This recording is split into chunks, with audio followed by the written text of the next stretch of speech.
Coloque as mãos no ombro de alguém. Vamos profetizar junto. Diga para ele assim: você está. Diga forte: você está a alguns segundos de um grande milagre na sua vida. Vai acontecer uma mudança extraordinária sobre a sua casa. Diga assim: sua casa, por mais ataques que receba, ela é de Deus. Diga assim: as portas do inferno não prevalecerão contra ela. Diga: em favor da sua casa está o sangue de Jesus. Diga assim: em favor da sua casa está o nome de Jesus. Diga: em favor da sua casa está a palavra de Deus. Diga: em favor da sua casa estão os anjos de Deus. Diga assim: mil cairão ao seu lado, mas mil à sua direita, mas nem você, nem a sua família serão atingidos. Diga assim: prepare-se para uma virada de Deus na história da sua família. Diga para ele: você acredita que vem uma mudança grande por aí? Então diga para ele: abre a boca agora e dê glória.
Está neste lugar como um grande forte.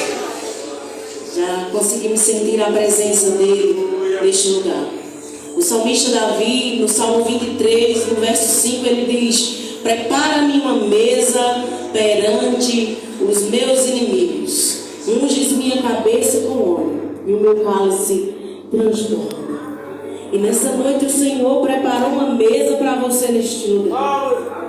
E Ele espera de você como um filho, Ele como um pai, que você coma dessa mesa, se farte dessa mesa, até que você transborde aquilo que Ele preparou nesta noite para você, em nome de Jesus. Vamos adorar Ele.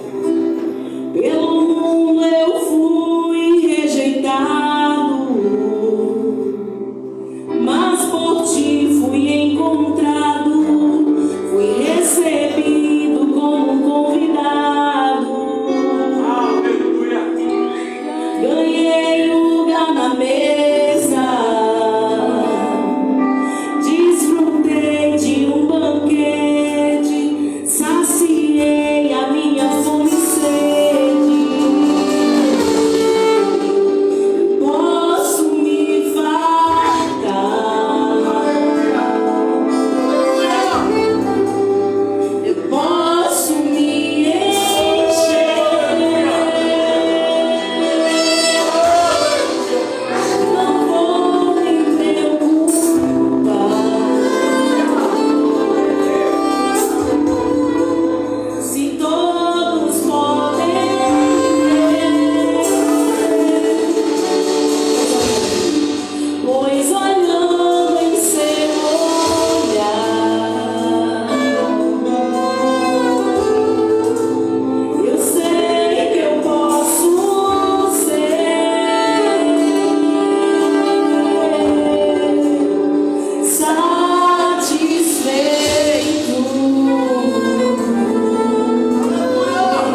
verso 1, 2 e por último, nós vamos ler o verso de número 33. Diz assim a palavra de Deus: Então Jacó chamou seus filhos e disse: Ajuntem-se a meu lado, para que eu lhes diga o que acontecerá nos dias que virão. Reúnam-se para ouvir, filhos de Jacó. Ouçam o que diz Israel, seu pai. Veja o verso 33. Diz assim: Ao acabar de dar essas instruções a seus filhos, Jacó deitou-se, expirou e foi reunido aos seus antepassados. Eu vou ler de novo o verso 33. Ao acabar de dar essas instruções, ao acabar de proferir essas palavras aos seus filhos, Jacó recolheu os pés, expirou e foi reunido aos seus antepassados. Amém. Amém.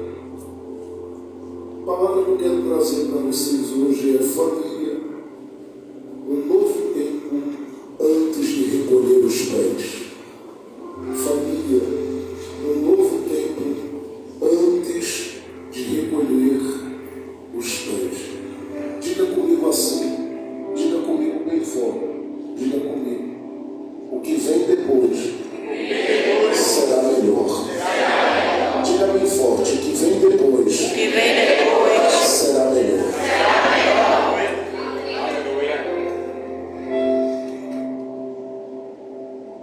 Se a gente começar isso, numa aula musical, aí eu vou me derramar, tá? O som daqueles que acima, depois a gente desce para chorar. Mas eu quero ser bem. Depois eu dou um beijo na cabeça. Deus abençoe. Olhe bem para cá. Ler esse texto aqui já diz para a gente por que esse texto está sendo lido, considerando o trabalho, a noite, a festa, o culto que nós estamos oferecendo ao Senhor e a proposta na qual estamos envolvidos. Que é um texto que mostra um homem que é um pai junto à sua família. E esse homem está prestes a finalizar a sua história. Só que antes que ele finalize a sua história, ele precisa ter esse momento. E esse momento para ele é um momento importantíssimo. Porque de Gênesis, capítulo de número 25, até o capítulo 49, esse homem, depois de tudo que viveu, experimentou na sua jornada de vida, ele desejou demais viver esse momento. E isto eu digo porque esse homem não tem para apresentar a cada um de nós aqui a melhor das famílias. Na verdade, qualquer pessoa que fosse traçar o perfil psicológico, avaliando todo o trajeto e a trajetória, as atitudes e os comportamentos que são manifestos pelos filhos deste homem, qualquer pessoa, fica claro para a gente que essa família disfuncional ela não vai terminar como parecia que ela terminaria no decorrer da sua trajetória. E isso só vai acontecer porque esse homem sabe que a história dele não foi estabelecida para a vergonha. Ele sabe que apesar de decisões, escolhas, erros que ele cometeu e alguns, muitos acertos, ele sabe que a sua história não foi uma história escrita para a humilhação, para a destruição, para a vergonha, para o caos. Ele sabe disso. Ele sabe porque ele foi envolvido. Eu vou repetir. Ele sabe porque ele foi envolvido em uma promessa desde o ventre da mãe dele. O livro do Gênesis, no capítulo 25, todos nós conhecemos, diz que ele estava no ventre da mãe, quando o próprio Deus, que sabia muito bem que ali havia duas nações, disse aos ouvidos de Rebeca que havia escolhido o menor e que o maior o serviria. E ele nasce, cresce, com isso na mente dele, que ele nasceu para ser grande, que ele nasceu para ser alguém de expressão. Só que a verdade é que ele vai ser envolvido nessa promessa, sendo ele ainda um moço, um jovem solteiro, e Deus vai fazer ele olhar para frente. E eu não sei se você consegue, no mínimo, pensar comigo. Quantos foram os diálogos que Jacó, por exemplo, teve com Rebeca, para ouvir várias vezes Rebeca reprisar e tornar a informar de que ele era um homem que tinha uma promessa? Provavelmente foram muitos os diálogos, e todos esses diálogos, ele sempre era convidado a rememorar a veracidade dessa promessa sobre a vida dele. Você vai ser grande, você vai ser uma nação. Agora, o Deus que comunicou a Rebeca e que também trouxe aos ouvidos de Jacó que tinha algo muito grande com ele, fica claro na Bíblia. Não mostrou a Jacó qual caminho ele trilharia. Na verdade, Deus é especialista em acender em nós uma esperança, mas ao mesmo tempo ocultar e esconder todo o caminho que a gente vai traçar e trilhar para viver essa esperança. Até porque, se Deus revelasse o caminho que cada um de nós viveríamos, eu sei que nenhum de nós gostaria de trilhá-lo. Por quê? Porque é um caminho que nos coloca diante de algumas circunstâncias, situações, às vezes bem doídas, às vezes que machucam, às vezes que pressionam. Eu digo sempre que alguns caminhos que Deus trilha com a gente me lembra muito um rapaz que eu encontrei no centro da cidade do Recife um dia. Eu estava resolvendo algumas coisas ali no centro, parei, vi um rapaz vendendo caldo de cana, e eu não sei para que eu fui encostar para pedir um caldo de cana àquele rapaz. Porque naquele dia Deus queria falar comigo e não foi muito bom. Eu já falei isso talvez aqui em algum momento. Porque quando eu cheguei junto dele e disse para ele, me dê um caldo aí, ele pegou aquela cana, passou na máquina, dobrou de novo, passou de novo, dobrou de novo, passou de novo. Eu disse para ele, eu já estou com piedade da cana, não faça mais isso. E ele dizia para mim, mas eu tenho que passar porque tem caldo para sair. Meu Deus, glória a Deus. Daqui a pouco ele estava mais uma, e eu já estava com lágrima nos olhos. Você está chorando por quê? Eu estou me vendo no lugar dessa cana. E eu entendi que são processos, são caminhos, às vezes, que a gente é espremido ao ponto de pensar que a gente vai morrer, vai perecer, vai se acabar, mas na verdade, o Deus que está nos permitindo trilhar esse caminho e passar por ele é porque Ele sabe que Ele está extraindo nos piores processos que Ele permite a nossa casa, a nossa família passar o melhor de nós. E eu vou dizer isso de novo porque eu sei que Deus extrai o melhor de cada um de nós nas piores horas. O melhor de você, talvez, para a sua empresa ou para o lugar que você trabalha, seja aquilo que você consegue produzir a partir da inteligência que você tem, da habilidade que você tem, da capacidade de diálogo, de persuasão que você tem. Mas, na verdade, para Deus, o seu melhor é as suas lágrimas, o seu melhor é o seu gemido, o seu melhor é o seu quebrantamento, o seu melhor é a sua rendição, o seu melhor é a sua humilhação, o seu melhor é a sua entrega. E todas as vezes que Ele consegue extrair isso de você, Ele está extraindo aquilo que pode mexer com o céu. E é isso que o Salmo de número 12, verso de número 5 diz, que pela opressão do pobre, o gemido do necessitado, gemido, Deus diz, eu me levanto, porque só o que sai de nós, nas piores horas da vida, é capaz de mexer com o trono, é capaz de trazer Deus para perto, é capaz de fazê-lo chegar aonde nós estamos. E Ele sabe muito bem que Ele está muitas vezes trilhando um caminho com você, trilhando um caminho com a sua casa, que não é o melhor dos caminhos.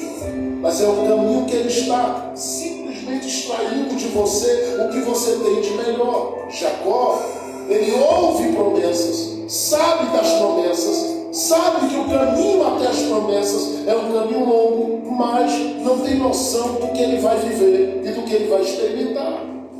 Mas ele passa a viver todas essas circunstâncias que o assolam, que o assoiam, que mexem com a sua estrutura, que o debilitam em alguns momentos, porque você lembra que em Gênesis 32, de um encontro que ele teve com Deus, ele saiu marcado, debilitado e nunca mais andou direito na vida. E isso aconteceu para que Jacó entendesse que naquele caminho ele não conseguiria sobreviver sem marcas. Então Deus pega a vida de Jacó e diz: você vai ser uma nação abençoada. Mas para ser uma nação abençoada eu preciso trabalhar em você e com você. Então há um caminho para trilhar que não é dos melhores e mais fáceis. Nesse caminho Jacó lida com solidão.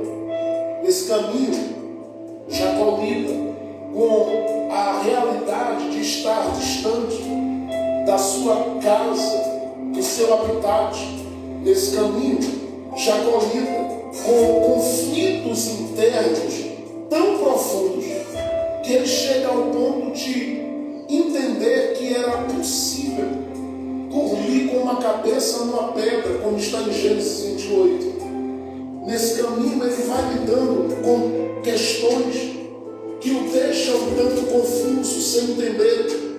Porque é um caminho onde ele vai lidar com pressões e pressões, e essas pressões vão mexer com ele ao ponto de ter momentos que ele diz: Deus, eu preciso ficar sozinho, vem cá. E ele fica. Diz a família: vai, lida com Deus, fala com Deus, chora diante de Deus, se quebranta diante de Deus, se lança diante de Deus, se rende diante de Deus. E Deus diz: Jacó, eu vou mudar teu nome, eu vou mudar tua história, eu vou mudar teu caminho, mas tudo que você está vivendo é necessário para você chegar aonde eu quero que você chegue. Agora Deus olha para Jacó e diz: por causa dessa promessa, eu estou lhe dando 3 coisas nesse caminho. Então Deus dá a Jacó primeiro uma experiência com a sua voz. E essa experiência com a voz de Deus vai conduzi-lo. Gênesis capítulo de número 28, verso 15. Gênesis capítulo 32, versículo de número 23, 24, 25, Deus fala com ele. Gênesis capítulo 35, versículo 1, 2, 3, versos 5, 6, 7. Deus fala com ele. Ele em Gênesis capítulo 46 vai ter uma experiência novamente com essa voz, porque Deus lhe dá essa experiência com a voz ao ponto dele discernir, ele ouvir e ele saber o que Deus está comunicando, o que Deus está compartilhando, o que Deus está dizendo, o que Deus está fazendo. Ele sabe. Deus lhe dá em segundo lugar uma oportunidade de ser um homem extremamente abençoado quanto ao toque das suas mãos. E isso, particularmente, olhando pela Bíblia, não é uma coisa que Deus dá a qualquer um, ou a todas as pessoas. O livro de Eclesiastes diz que isso é um dom que Deus dá. Há pessoas que correrão muito, batalharão muito, se esforçarão muito, e parece que o que produzirá sempre será pouco. Há outros que com pouco que faz, tocou a mão, parece que vira rios aquilo lá. São pessoas a quem Deus deu um dom específico. Jacó tinha esse dom. Porque é um homem que o pai olha para ele e diz: meu filho, se você não sair de casa, teu irmão vai te matar. Então corre daqui. Para onde eu vou? Vai para a casa do Labão. E ele vai. Deus dá uma experiência, tem um encontro com ele, aí ele corre daquela experiência com a voz de Deus, com a promessa de Deus, chega nas terras de Labão e diz a Bíblia que encontra Raquel, depois conhece o Labão, entra na casa de Labão, passa a trabalhar, vive uma experiência de trabalho extraordinária, se torna produtivo, começa a crescer, e é um absurdo o que acontece com ele, ao ponto de assustar o Labão, que era o patrão, e assustar os filhos do Labão, que olharam para Jacó e disseram: você é bandido. Porque você chegou ontem aqui. A gente está desde que nasceu com o papai e a gente não saiu do lugar. Você chegou ontem. De onde você veio? Jacó diria: eu vim de um encontro com Deus. Você chegou aqui, colocou as mãos, a porta aqui abriu, começou a crescer, e a Bíblia diz, no livro do Gênesis capítulo 30, que Deus enriqueceu a Jacó. Como ele fez isso? É um absurdo. 28 anos de trabalho, pastor. 28 anos que ele trabalha pensando na amada dele, pensando também naquela que o Abrão lhe deu, mas pensando no futuro dele. E Deus, onde ele colocava a mão, Deus o abençoava. Um cidadão chegou e disse para ele: eu vou mudar teu salário 10 vezes e vou te mudar de lugar, te tiro daqui e te coloca ali. Ele disse: eu vou empurrar esse camarada para uma terra bem cedo, vai dar errado. No outro dia já tinha dado tudo certo. Ele não nada. São coisas que a gente não entende, e são coisas que a gente não compreende e não sabe quais são os mistérios de Deus com determinados indivíduos. Mas são pessoas que Deus dá esse tipo de experiência pelo nível da promessa que Deus tem com ele. Então Deus diz: eu vou te honrar. E honra o enriquece, o prospera, o faz crescer. Deus não para aí. Deus diz: eu vou lhe dar uma terceira coisa. E aí entra, olha para cá, o grande desafio da vida de Jacó.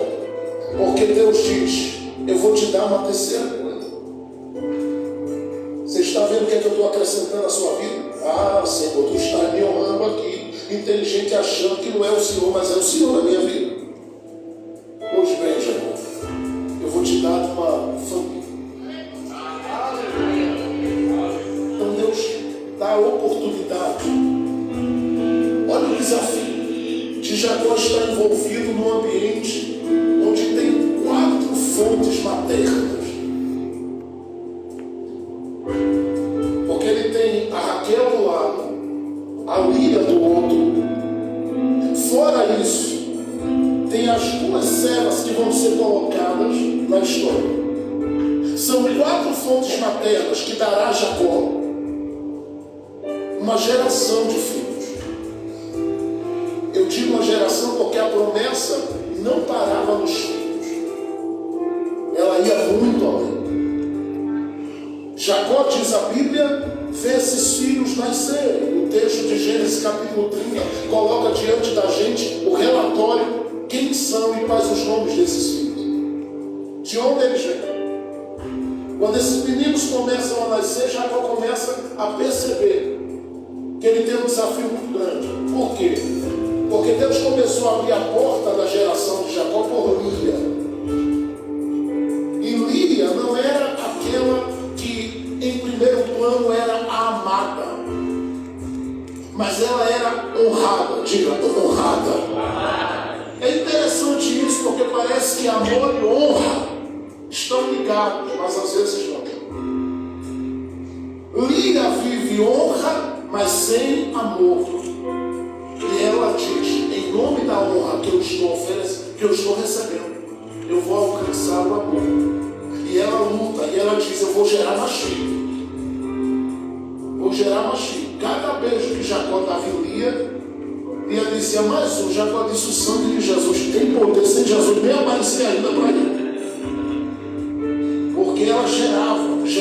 Ela era abençoada no seu reino. Isso é honra. Era honra. Mas faltava amor, e ela dizia: eu quero o amor dele comigo. Por outro lado, ela olhava para Raquel. E aí vem o outro lado, porque a Raquel, ela não era aquela que era honrada quanto a gerar, mas era extremamente amada. E chegou junto do Jacó e disse para ele: você vai me fazer apenas uma coisa muito rápida. Me dê filho, senão eu morro. E não pense que essa conversa foi uma conversa deitada na cama, coçando a cabeça dele. Não. Foi colocando ele contra a parede e dizendo: eu estou desesperada. Eu quero gerar. E Jacó disse: porventura eu estou em lugar de Deus, mulher.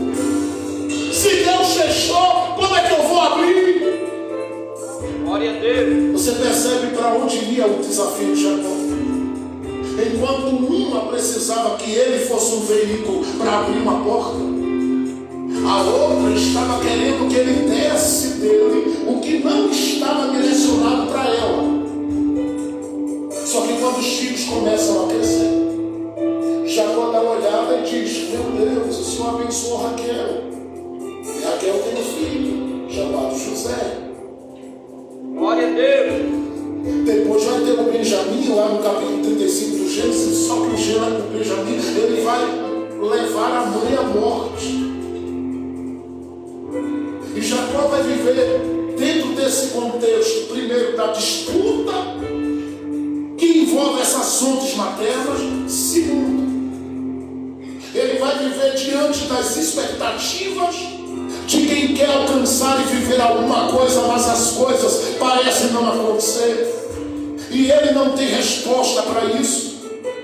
Terceiro, ele vai lidar com uma família que no seio dela alguns problemas começam a se instalar.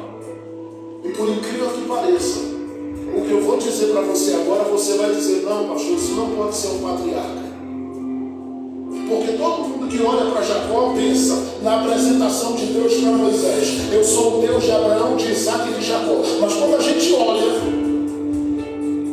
para a história de Jacó, de todos, depois de Abraão e de Isaac, de todos, a história de Jacó é uma das mais tristes para ser contada. Aí você olha e diz: pastor, não, pastor. Ele tem um filho governador, legal. Mas ele tem uma filha violentada.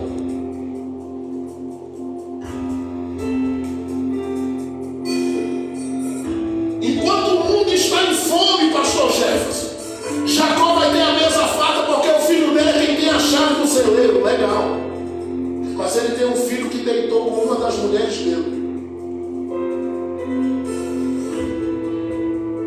Pastor, Jacó vem de uma linhagem que Deus disse que exaltaria sobre a terra, legal.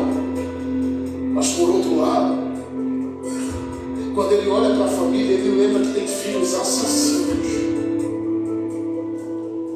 Porque no seio da família dele se instalou 3 palavrinhas bem simples, que eu oro para que você nunca encontre com elas no seu caminho, daqui para frente: ódio, ciúme, extremo, excessivo, inveja.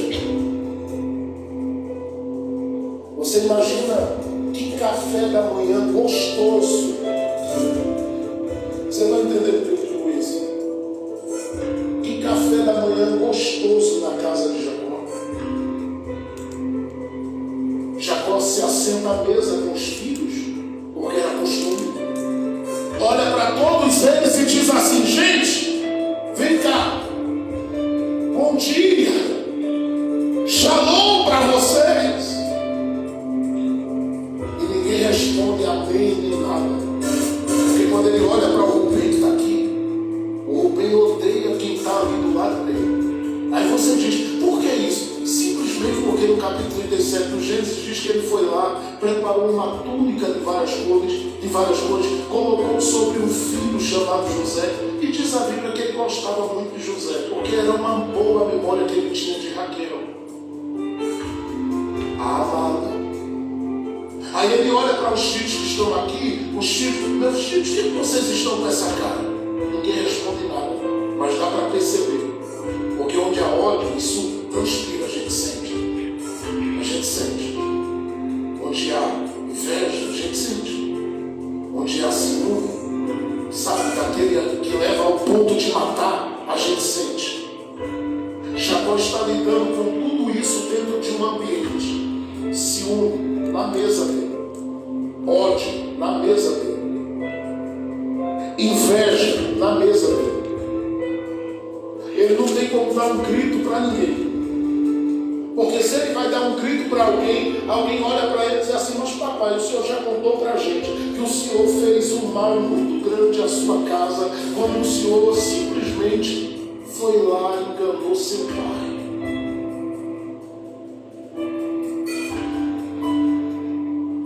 Esse passado prende Jacó.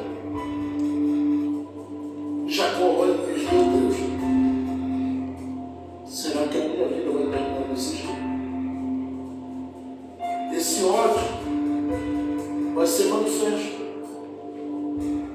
Quando a menina de Dá estuprada, os filhos, no capítulo 34 do Gênesis, eles invadem a cidade de Abosquém, diz a Bíblia que eles matam todo mundo lá. O ódio está presente dentro da casa. Há um ciúme que não cessa, que não para. Papai só gosta de estar junto de José, ensinando José a fazer contas e coisas mais. A inveja, ela é tão forte, tão pesada, que vai separar essa família e vai fazer com que Jacó, dentro da sua experiência de família, viva um afastamento do coração no seio da sua família, e isso vai despedaçando toda a estrutura de uma casa que tinha promessa. Vocês estão comigo ou eu estou sozinho? Vá pensando comigo. Judá vai se separar dos irmãos, porque José vai ser afastado da casa. Porque o pai mandou José falar com os irmãos viram uma boa oportunidade de matar o irmão. Não quiseram matar, tiveram lá, através de Judá, uma certa piedade. Diz a Bíblia que olharam para ele e disseram assim: faz uma coisa, joga numa cova. Você conhece a história. Depois tira dali em frente, revende e manda para bem longe da gente. Então a conexão do coração do pai com os filhos, dos filhos entre si, da casa entre si, a estrutura da casa está totalmente abalada, e o que se abre ali é uma ferida que parece ser incurável. Por que eu estou dizendo isso? Porque os irmãos voltam com a túnica de José, entregam nas mãos do pai, e quando dão nas mãos do pai, o pai agarra essa túnica, e dali para frente esse pai dificilmente vai parar de chorar. Tem promessa de Deus, mas você ouve de 5 da manhã, no canto do banheiro, no canto do quarto, o gemido.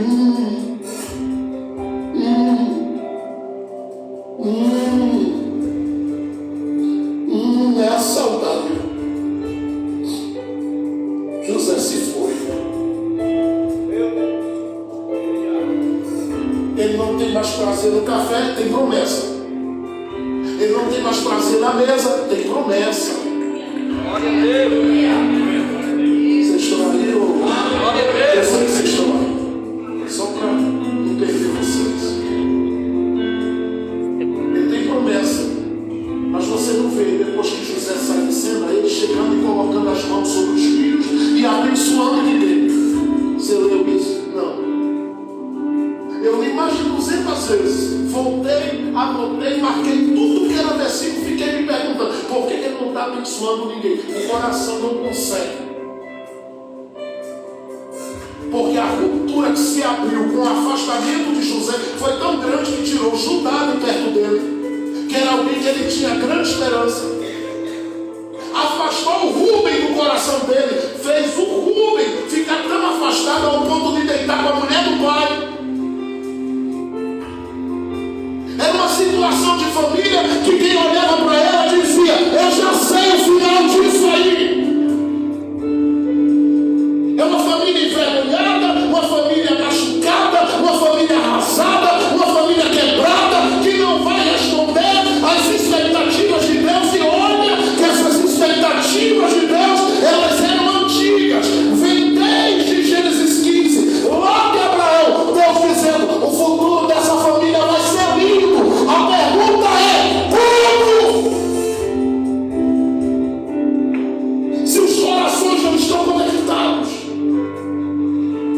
se o prazer de estar junto não existe mais,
cabeça de uma pedra, Deus apareceu. A casa dele, diz a Bíblia, estava tomada de ídolos. Em Gênesis 35 diz que Deus chegou e disse: Jacó, o que é isso aí na tua casa? E ele disse: oh Deus, eu não podia fazer nada. Foi a mulher que eu amo que trouxe da casa de Labão. Foi Raquel. Oh Jacó, eu não te fiz o homem da casa. Jacó, conversa com ela. Diz para ela que essa casa é minha, Jacó.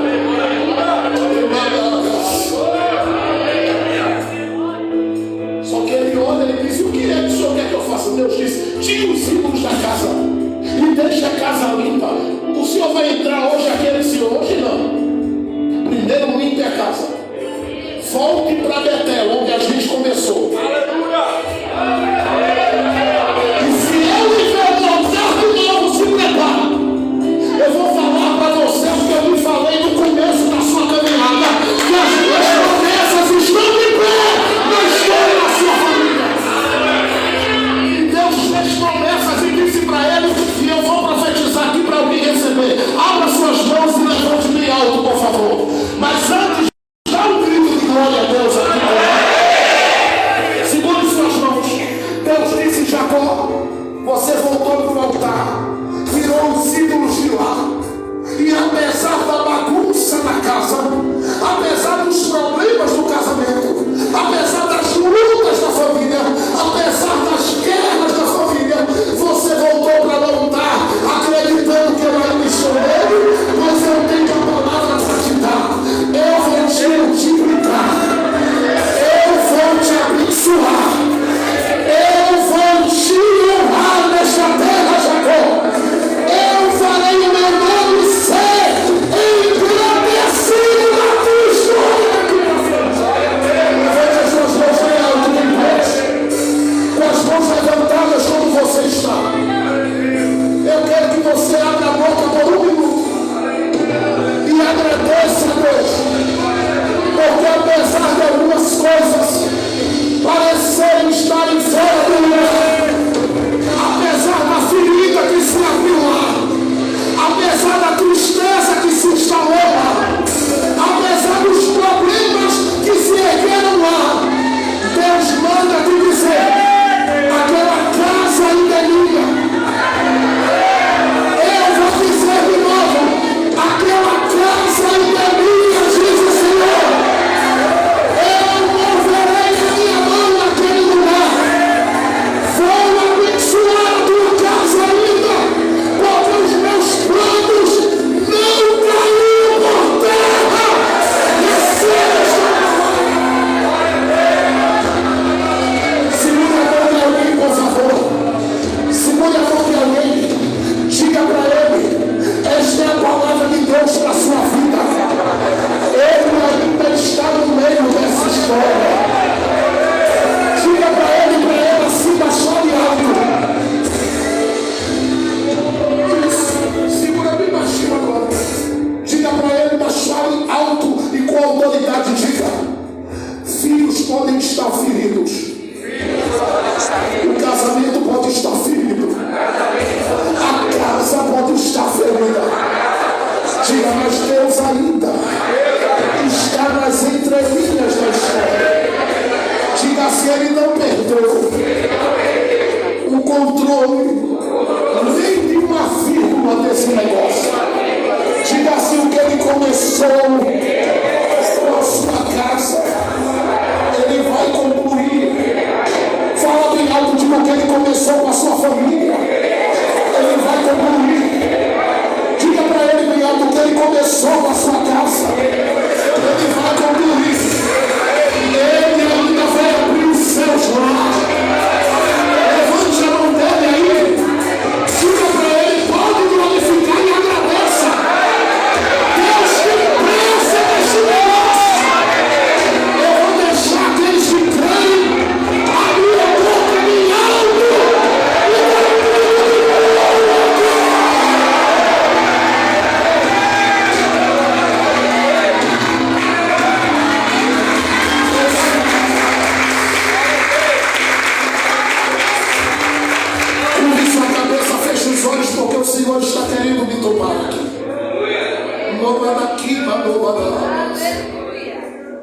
atacando o Bobassi. Ele está querendo me tomar nos idiomas dele, eu vou deixar. Ele é ficando de novo na cala série da. Ele não tomou na tia. Camuti a série da idioma na casa. Eu na calante a tarde. Eu não capatou e até. Calaramuti que mandou como na cara. Ele disse aqui mandou o Anayolema, Loquema, Nutia, Salatia, Naquema, Nutio. Ele eles estão no meio da igreja hoje. Ele da calma séria, está ligado para receber uma carta de Deus diferente esta noite. O homem da calma, na Salatia, Naquema. Ele não da calma séria. Aqueles que estão ligados, Deus vai começar a encher-os da sua glória a partir de agora, porque o Espírito de Deus está soprando dentro desta casa. Aqueles que estão em sintonia com o trono da graça, abra a boca e deixe o Espírito Santo tomar a sua boca em línguas estranhas agora. Deixa ele encher a sua boca de mistérios agora. Eu vou deixar você adorar. O nome da calma.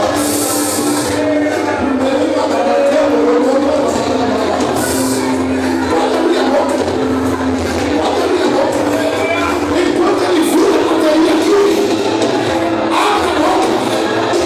Abre a boca. Deixa a glória de Deus fluir aí. Faz a glória. Deus ainda está contigo. Faz a glória. Deus ainda está.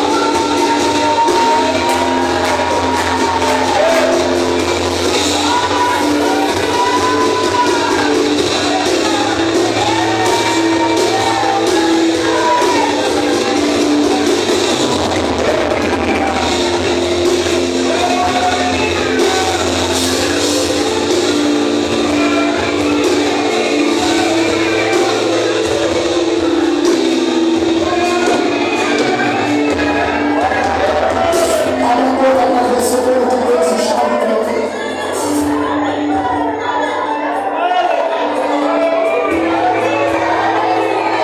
Pode abrir a boca, eu vou deixar você cantar o Espírito Santo. Ele não cansa. O Espírito Santo diz: rasgue seu esforço que eu vou lhe dar o meu. Eu lhe calme, eu lhe leve essa vida. Ele está trabalhando agora, está curando vidas aqui.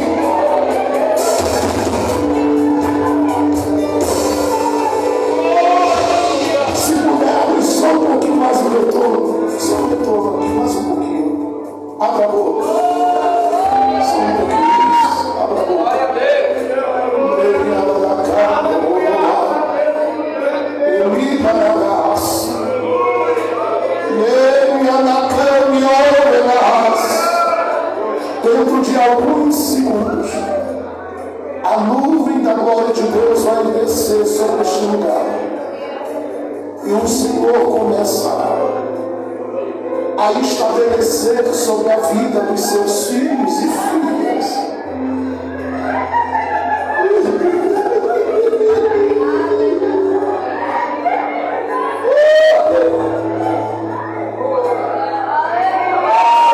Abre a boca, olha, Minas, ele quer te curar. Ele quer te encher da cabeça aos pés hoje. Ele vai dar assim. Ele vai dar assim.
Uma família que tem promessa com gente arrastada. Uma família que tem promessa com gente vendida. Uma família que tem promessa com gente machucada. Qual o futuro desta família? Pasme. Deus olha para essa família e não tira os olhos. E continua vendo coisa boa ali.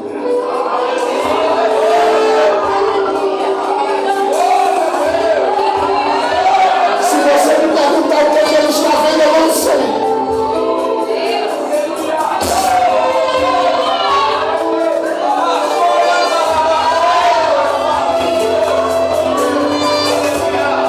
Uma família marcada por gente falha, como eu e você.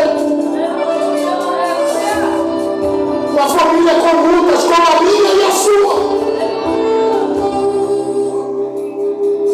Deus está olhando para ela e está vendo alguma coisa boa ali. Por que o Senhor diz isso, pastor? Morreu a Raquel. Mas eu fui lendo o texto até o capítulo 50 e vou relendo várias vezes. E eu digo, Judá não morreu. Rubem não morreu. Simeão não morreu. Levi não morreu. Isacar não morreu. E a gente, olha pra cá, a gente que, por causa do tempo que a gente tem nos nossos cultos, fomos acostumados a ouvir a pregação da palavra a partir de uma parte da história ou de um todo de uma família. A gente pensa que Deus está deixando todo mundo vivo por vingança. Por quê? Porque a gente prega e é errado? Não. Mas a gente diz. Fizeram isso com José, não foi? Vai pagar. Por quê? Porque a gente pega da história de José para frente. E a gente esquece que a história de José nunca foi história de José. Pastor, a história de José eu ouvi a vida toda que é a história de José. A história de José começa nos filhos que José gera. Quando eu olho para Júlio, a história que está aqui não é a de Júlio. Aí tem duas histórias. A história de quem criou e educou e a história de quem gerou ministerialmente. Tem alguém que está caindo na ficha, quando caiu você. É por isso que Moisés que escreve Gênesis, ele vem com a história de Jacó, de Gênesis 25 até o capítulo 37. Aí ele para no verso 1 e 2 e diz assim: esta é a história de Jacó. E para. E começa. José tinha 17 anos. Eu fiquei olhando para o texto e digo: é de Jacó ou de José? Aí você vai me dizer, pastor, ele fala isso porque ele contou de Gênesis 25 a 37. Tá bom. Mas ele vai continuar dizendo que é Jacó quem dá a túnica, é Jacó quem manda José ver os irmãos, é Jacó que isso, é Jacó que aquilo, e vai até o capítulo de número 49. Jacó aqui, Jacó ali, Jacó aqui, Jacó ali. A história dos filhos de Jacó nunca foram deles. Nunca foi a história deles, sempre foi a história do pai. Eu vou dizer isso aqui de novo. Para duas formas de você entender isso. Primeiro, espiritualmente, porque você sabe quem é o seu pai. Segundo, o pai está aqui olhando e dizendo: se o filho está brilhando ali, quem olha e diz assim: graças a Deus pelo pai que ele teve. Você entende? Você entende? Eu estou falando a você que a história. Vou dar só uma senha para ver se aqueles que gostam de dar glória a Deus estão aí ainda. Vou dar só uma senha. Os irmãos de disse: não, vende, manda ele embora. Todo mundo que voltou para casa voltou dizendo que José morreu. Jacó sabia que José nunca podia morrer. Diga por quê? Porque para matar José tinha que matar o pai. Demora a cair a ficha. Demora. Eu estou lendo isso desde 1999, não é em 2 minutos que tu vai entender, né? Segura aí, tá? Eu vou dizer de novo. Se os irmãos quisessem matar José, matasse o pai, porque a vida toda de José está ligada ao pai. José só se destaca por causa de quem? Por causa de quem? Ele é invejado por causa do amor de quem por ele? Então, para parar José, para o pai. Mas como parar o pai?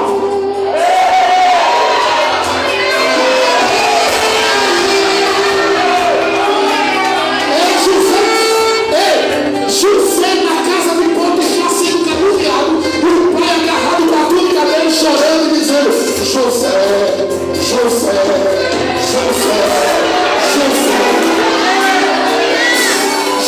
no cárcere, o pai não sabia, mas o pai aqui com a capa: José.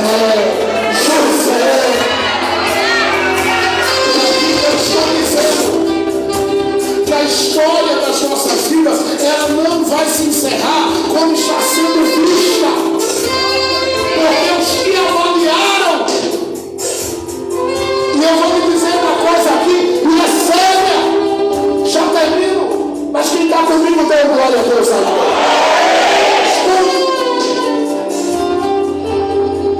já fiz, eu vou dizer isso aqui que é muito sério. Já saíram por aí fazendo uma pesquisa. O que é que tu acha da casa dela? O que é que tu acha da família dele? Uns deram dislike. Outros disseram: pelo que eu estou vendo, acaba esse ano. Outros disseram: pelo jeito que vai o filho dela, morre ainda hoje.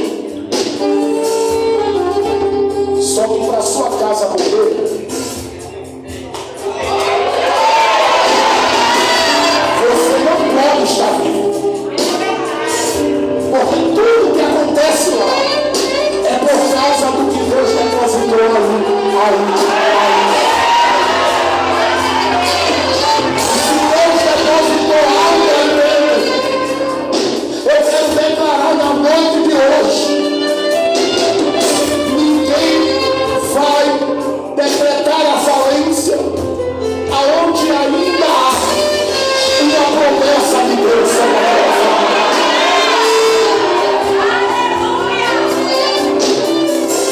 a segura-me baixando. Eu já vou concluir agora nesse momento. O texto que eu li em Gênesis 49, eu preciso concluir aqui.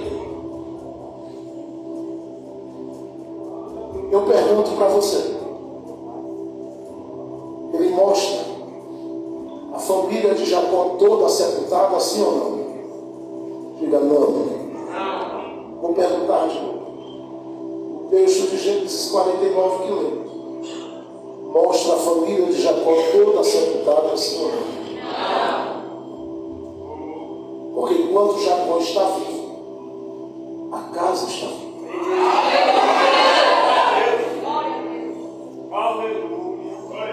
O problema dos demônios e de Satanás é que toda vez que ele chega lá tem um aparelho. E ele bate, ele diz: que muro é esse? É um segredo da vida da gente. Não, gente, não tem condição. Eu às vezes converso com a missionária Luciana. Eu digo a ela: coisas que eu já vivi, passei na minha vida, valem por 3 vidas de luta que eu já enfrentei. A pergunta que eu faço é: como é que eu estou vivo? Como é que a gente pode pregar com o mesmo ânimo, a mesma alegria durante 15, 20 anos, gente? É algum segredo de Deus na sua vida. Como é que você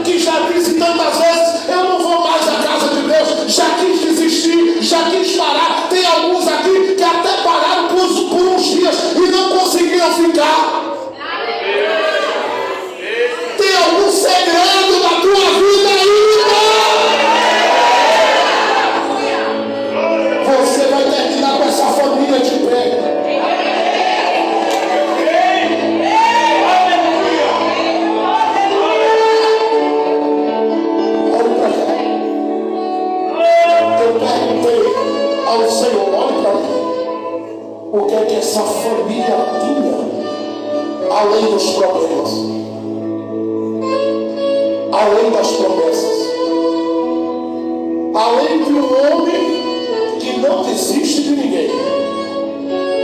Porque Jacó, olha para cá, de quando em quando chega junto da menina de lá e é psicólogo.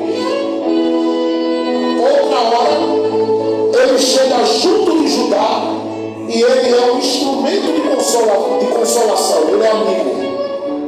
Chega junto de Rubem, ele é um conselheiro. Chega junto de José, ele é um professor. Olha bem para cá, porque essa parte você não pode ter. Jacó, para cada filho que tem, ele é aquilo que aquele filho precisa no momento. Ele é um homem que não precisou ir a uma faculdade fazer um curso de psicologia para ser psicólogo. Ele não precisou ler nada de fora para entender psicanálise.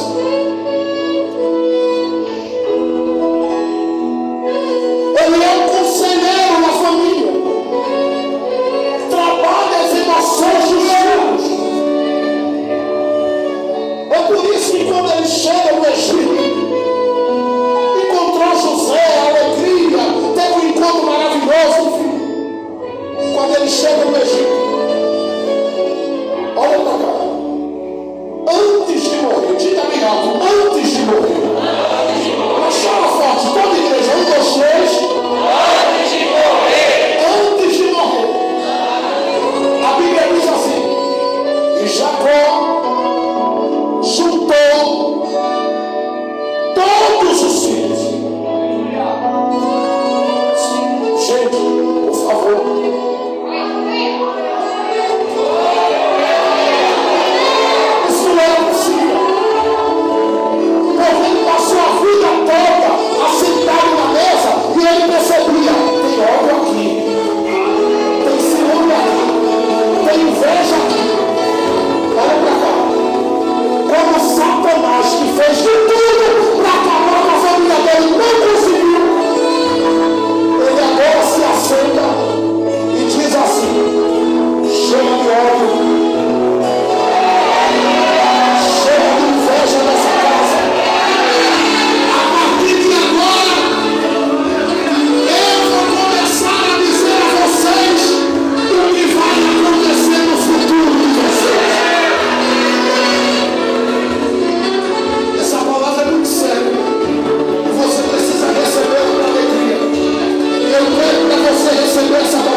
está meio fora do plano, está meio desanimado.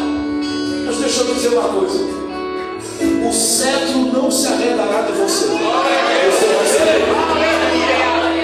Aí vem, ele libera uma palavra sobre o filho. Desse filho nasce Davi. E de Davi vem Jesus.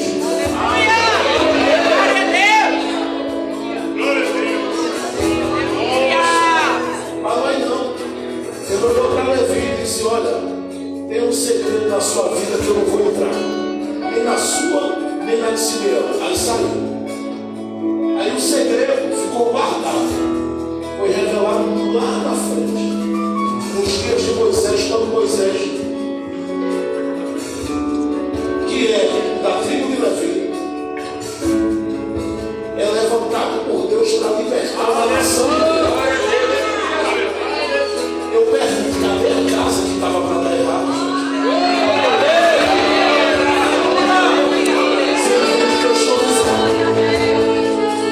Ele olhou para Naftalí e disse: não dá. Eu ia falar de todos os filhos, mas não dá. E profetiza sobre cada um, porque ele olha e diz: eu tenho esperança, você vai crescer. Eu tenho esperança, você vai crescer. Eu tenho esperança, a sua casa para sobreviver a esses dias difíceis. Que Paulo disse em 2 Timóteo capítulo 3 que seriam dias trabalhosos. Para a sua casa, a minha casa, para ela sobreviver, a sua casa precisa ser a habitação da esperança. Romanos capítulo 12, verso 12, Paulo diz: alegrai-vos na esperança. Acorda e dorme, falando de um futuro produtivo naquela casa. Escute, independente da crise, independente dos vales, a gente vive baques da vida, crises da vida, dores e feridas fortes da vida. Eu estava aqui em Caruaru, operando, servindo como pastor de uma igreja que eu amo. Uma igreja conhecida como Águas de Trono aqui. Estou aqui feliz de rever uma alma aqui. Uma pessoa que eu tenho um carinho muito grande. Uma cooperadora daquele trabalho. É tão bom ver ela aqui de pé. Mas olha aqui, quando eu estava servindo, todo dia, culto do refrigério, Caruaru, a gente pregando, orando, recebendo gente, aconselhando gente, ajudando gente. Eu estou orando para cá, olho para minha esposa, e ela diz: filho, tem algo estranho com o Brian. O Brian também aqui com a gente, está na saúde das crianças. Ela diz para mim: tem algo estranho com o Brian. Esse algo estranho, a gente pensava que era alguma pancada que ele levou, porque ele estava pancando. O dia vai passar, vamos tentar cuidar da melhor forma possível. Só que 2 dias depois, aquilo que passava complicou um pouquinho mais. Tipo, a gente tem que levar uma clínica, levamos. Foi aqui que eu vi.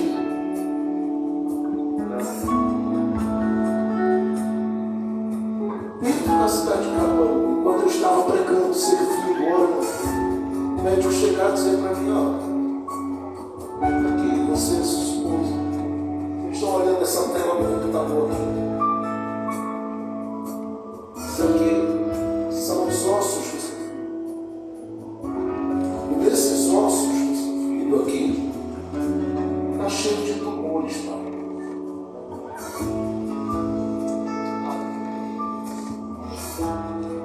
Aquilo dá um nó na cabeça da gente.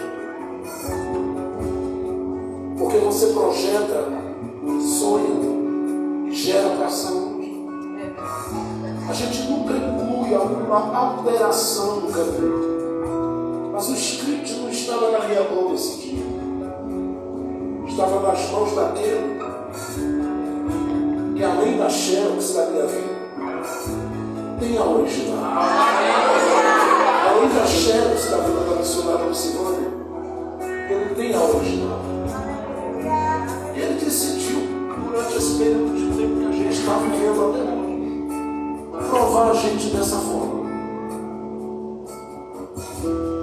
Passamos algumas provações com a minha forte na área da saúde, mas eu hoje vejo ela como um milagre, porque Deus deu um livramento grande. A ela, dias, ela estava ali, período da sua infância. Hoje a gente teve a alegria de ver ela completar 15 anos. Aí chamou e X, mas eu já separei um facão lá em casa. Mas ela sabe que não profetizando esperança sobre a minha vida.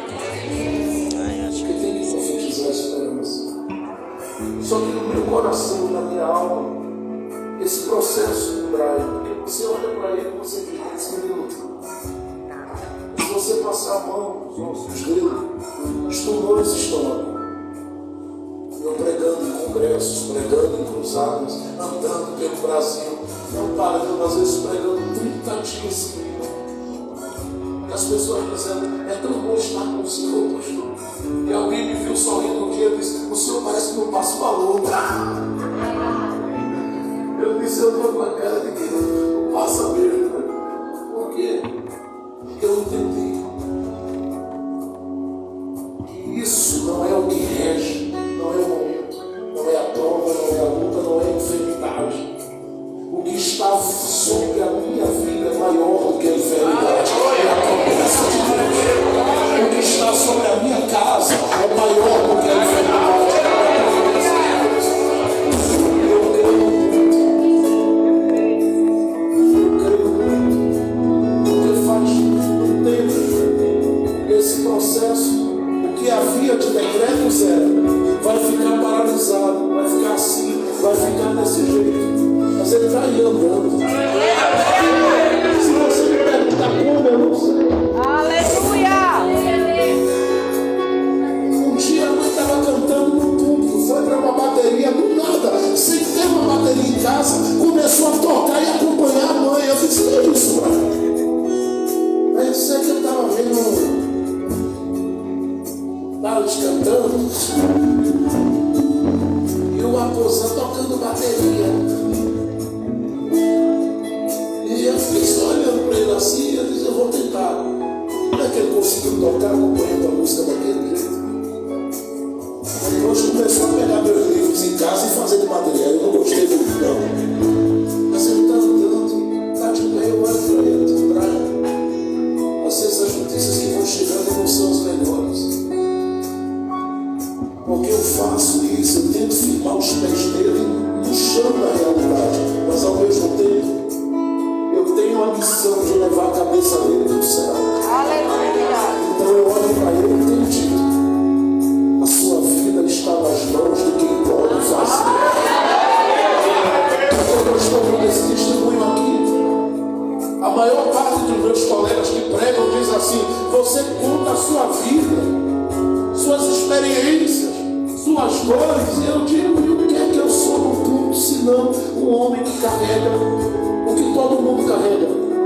Chora como todo mundo chora, vive como todo mundo vive. Isso aqui para mim não é teatro, isso aqui é um lugar onde a gente se entrega e diz, Jesus, vem cá, porque a gente precisa da tua misericórdia sobre nós. Eu não vim aqui dizer a você sobre algo que eu não creio. E nem lidar com o que você está passando como fantasia, porque as dores que você passa, eu também passo. Mas eu vim lhe avisar hoje que há um Deus do céu, que Ele ainda é o autor da nossa esperança. Há esperança para a nossa casa. É por isso que eu me chamei para orar aqui na frente. Eu creio num Deus que ainda faz milagre. Eu creio num Deus que ainda faz milagre. Foi nessa cidade aqui que eu estava em casa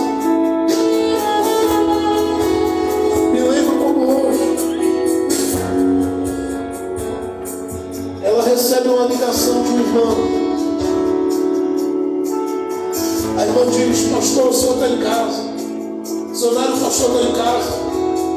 Eu preciso que ele atenda alguém agora. Eu não tenho barreira para atender ninguém, a não ser que eu não possa mesmo. Mas eu fico às vezes madrugada, dia, ouvindo o grito da alma das pessoas. Essa é a minha missão de vida. Eu respiro isso. Eu sinto a dor de gente, choro com gente, assim como o pastor Júlio. Está no coração e na alma dele, viver com as pessoas. Só que eu recebi essa ligação. E a irmã disse: eu vou passar por aí. E eu disse a minha esposa: pergunta o que é.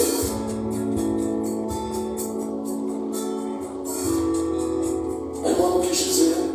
Falou alguma coisa com ela em detalhes, mas não quis compartilhar com toda a profundidade a coisa. Mas quando chegou lá é que havia uma sentença de morte sobre o menino. Havia uma sentença de morte sobre o menino. Eu vou te dizer, pastor Júnior, eu passei 3, 4, 5 horas da minha vida durante muitos anos, caminhando em Recife para subir monte para orar. A minha vida foi envolvida durante anos nos mistérios de Deus. Se ela me pega um dia que eu estou descendo o monte, ficava 2 minutos aquela palavra de sentença de morte de pé dentro de mim. Porque eu sei, eu ando com Jesus alinhado. O meu coraçãozinho ligado nele, eu sei. Eu sei. Se ele disser cheguei, ele resolve. Só que naquele dia, a gente estava com uma carga nos ombros. Quando eu trabalho na igreja, com algumas pessoas, orando. E a irmã diz: eu vou passar. Passou, trouxe a criança. Aquilo ali acabou comigo. Olhei para a criança que veio, a família. Eu parei, eu disse: Deus. Só que antes dela chegar, eu disse a minha esposa: eu vou para o quarto orar. Só saio quando eu sentir que Jesus está aqui. Eu fui para o quarto, orei. Eu ouvi a voz do Espírito Santo dizendo: Lucas 7, verso 13. Não chores. Aí veio uma passagem, o filho da viúva da cidade de Naim, ressuscitado. Eu disse: eu entendi, é uma palavra para ele. A questão é, eu digo para o menino, o que é que eu faço com o menino? Porque consolar a mãe, deixando o menino morrer, como é que fica? Mas aquele dia foi marcante para o coração. Muito marcante. Porque o Senhor fez algo naquela manhã. Eu louvo a Deus pelas mulheres que oram. E as irmãs que estavam ligadas no trono da graça. Jesus fez uma obra naquela manhã tão grande, tão forte dentro do apartamento. Tão forte. Mas foi muito forte. Eu vivi com Deus naquela manhã que eu nunca tinha vivido antes na minha jornada. Que o Senhor decidiu ministrar sobre aquele menino. Na verdade, eu dobrei o joelho, fiquei abraçado com ele. Se eu vou ficar do tamanho dele. Quando eu comecei a orar, eu não aguentei, só fazia chorar. Eu chorava, mas no meu íntimo eu dizia: Jesus, faz uma obra na vida desse menino. Aconteceu isso algumas vezes comigo. Esse dia foi muito especial. Ele pegou no meu queixo aqui, levantou. Eu disse: por que o senhor está chorando hoje? Aí eu não sabia o que estava acontecendo com ele. Mas quando ele disse para mim: por que o senhor está chorando? Ele, sabe aquela palavra que vem como fogo na sua cabeça? Ele soltou brasa na minha vida e disse assim: quando eu crescer, eu vou pregar que nem o senhor.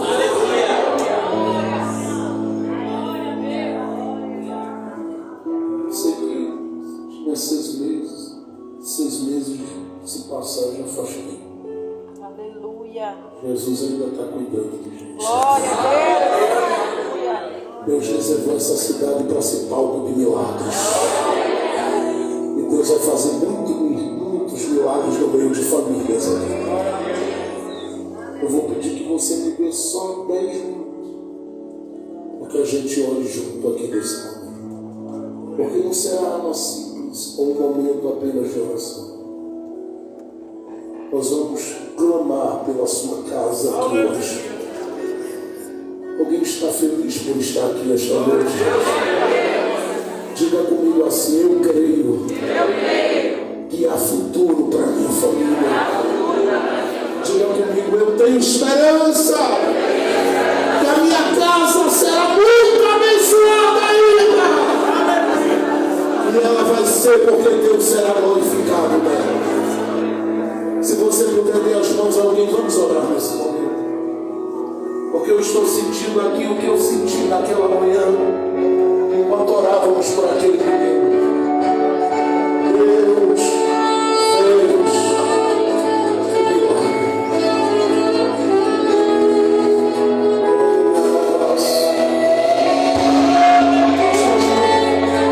Eu preciso da sua permissão. Chega aqui perto.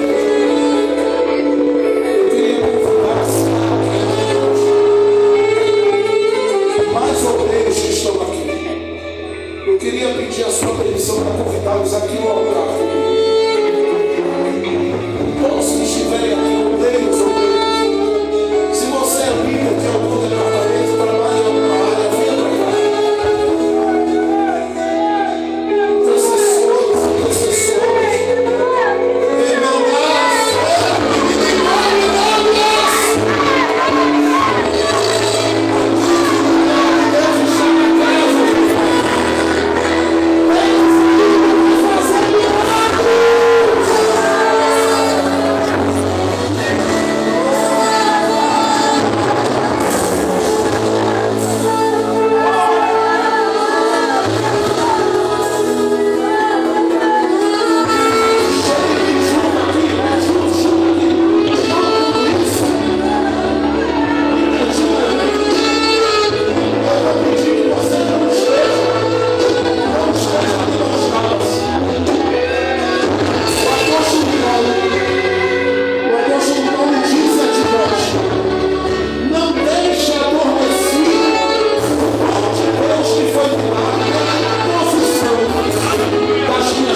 Aproveita para voltar a viver uma nova